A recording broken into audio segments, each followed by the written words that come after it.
We now have the first mugshot ever taken of a former president of the United States.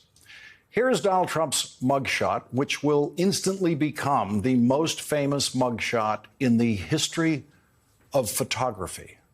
The mugshot of the 45th president of the United States will go from tomorrow's newspapers into our history books, where the only presidential mugshot will live forever.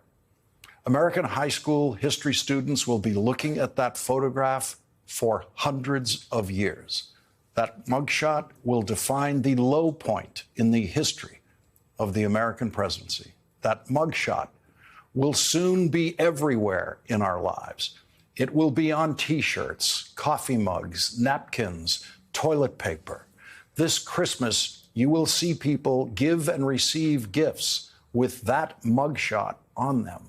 Artists will create their own Andy Warhol-like renditions of that mugshot.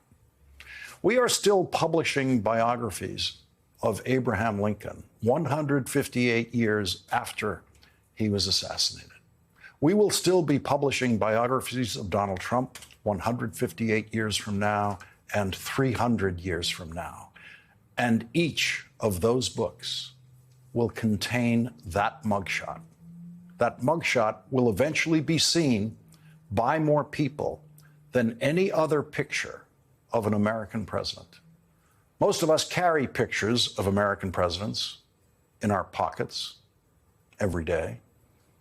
George Washington on the $1 bill, Abraham Lincoln on the $5 bill. 100 years from now, when we might live in a basically cash-free society when almost all payments are electronic, people will see Donald Trump's mugshot more often than they will see those pictures of George Washington and Abraham Lincoln that we carry in our pockets now. Hundreds of years from now, history students around the world will be staring at that mugshot, staring into the eyes of Donald Trump, and wondering what they see. What they should see is fear.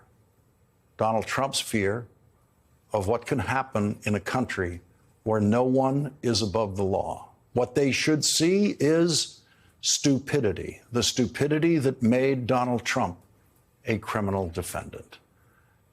And they should see hatred, Donald Trump's hatred of the integrity of the institutions and the people who forced him to endure the humiliation of that mugshot. Unlike his predecessor, President Obama, and most other presidents, Donald Trump has not chosen a presidential portrait artist to paint his portrait.